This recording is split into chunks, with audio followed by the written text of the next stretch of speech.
Katika kijiji cha Kihondo, mtoto wa ajabu alizaliwa usiku wa mwezi mpevu.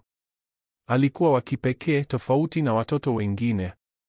Macho yake yalikuwa ya buluu inayong'aa mithili ya nyota za mbinguni. Tangu alipozaliwa, kila mtu aliyemwangalia moja kwa moja alidondoka na kupoteza uhai.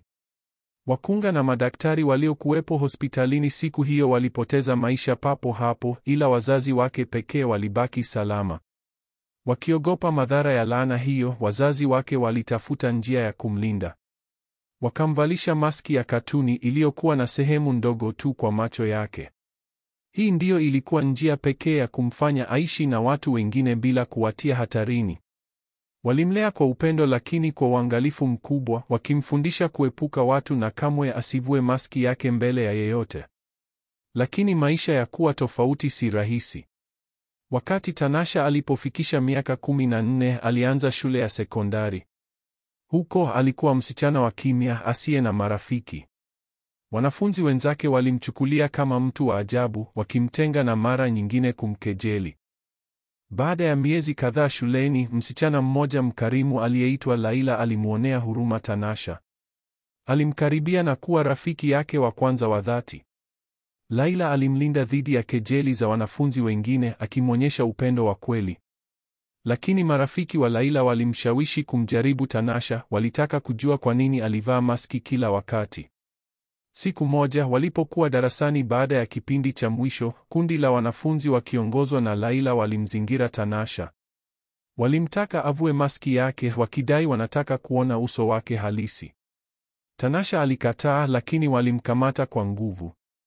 Kwa bahati mbaya, maski ilichanika na kuanguka chini. Kilichotokea kilikuwa cha kutisha.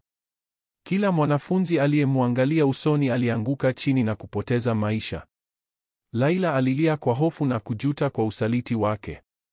Alitoroka huku akitetemeka, akijua kuwa alimfanyia rafiki yake kitu kibaya. Tanasha alikimbia nyumbani, machozi yakimtoka. Hili lilikuwa jaribio la kwanza la kuvunja laana, kupata rafiki wa dhati ambaye angemsaliti. Lilifanikiwa, lakini bado yalibaki majaribio mawili. Mtihani wa pili, upendo wa kweli. Baada ya muda, Laila alitafakari sana kuhusu kitendo chake. Alijawa na majuto na maumivu. Alitambua kuwa alimpenda Tanasha si kwa sura yake, bali kwa moyo wake wa dhati. Aliamua kumtafuta na kumwomba msamaha. Siku moja alipomkuta Tanasha akikaa peke yake chini ya mti mkubwa karibu na mto, alimsogelea kwa upole. "Naomba unisamehe," alisema kwa sauti ya huzuni. Tanasha hakujibu. Alikuwa na maumivu makubwa moyoni. Aliogopa kuwa karibu na yeyote tena. Lakini Laila hakukata tamaa. Alikaa karibu naye, akizungumza naye kila siku, akimwonyesha kuwa upendo wake ulikuwa wa kweli. Hatimaye moyo wa Tanasha uliyeyuka. Alimsamehe Laila na urafiki wao ukaimarika zaidi. Upendo wa kweli ulikuwa umethibitishwa. Jaribio la pili lilifanikiwa. Sasa lilisalia jaribio la mwisho. Mtihani wa mwisho, kuchagua kati ya maisha na kifo. Siku moja msichana huyu shujaa aligundua ukweli wa laana yake kupitia ndoto. Kiongozi wa ukoo wao wa zamani alimtokea ndotoni na kumwambia, "Laana yako itavunjwa ikiwa utachagua kati ya maisha yako au ya mtu mwingine. Ikiwa utajitoa mhanga kwa ajili ya rafiki yako wa kweli, laana itapotea milele." Siku iliyofuata Laila alipata ajali mbaya shuleni.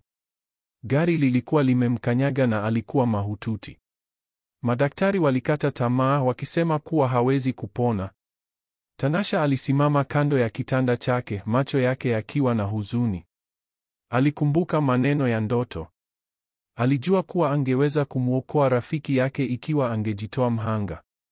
Kwa ujasiri alishika mkono wa Laila na kusema kwa sauti ya utulivu, "Kama ni lazima niondoke ili wewe uishi, basi na iwe hivyo."